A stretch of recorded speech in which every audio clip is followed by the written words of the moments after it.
छोटा भैया है हमने का हेल्प भाई वहाँ का सुपुत्र वाले भोले वाले बना दो हवाना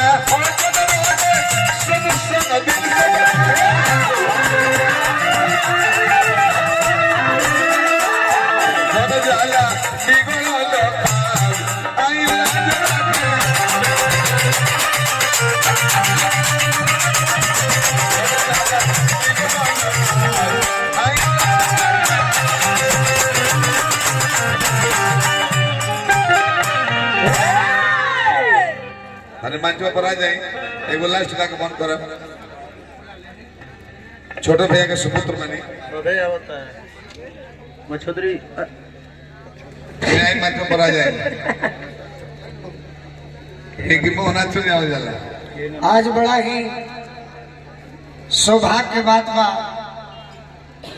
कि आज गांव नवाडी में हमारा द्वार पर ना जितना है चकिया पंचायत में सब लोग बा पूरा ये क्षेत्र के लोग खातिर गर्व के बात बा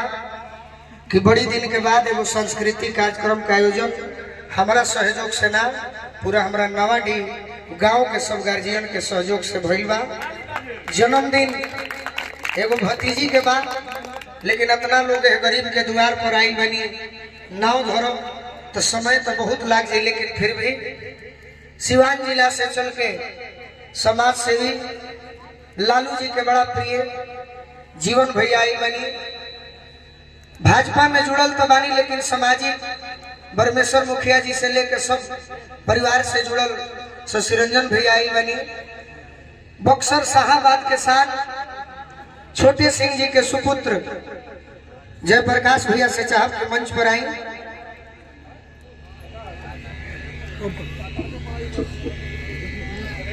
बिहटा के साथ पटना जिला के आन मनसान बिट्टू भैया आई बनी और उरो से चाहब जे खड़ा बा तनी मनी पीछे हो जाए सभी तो देखे के मिली। अब तनी आग्रह करो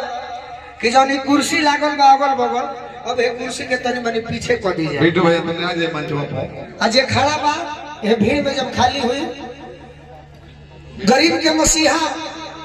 हमारे सुख दुख के साथी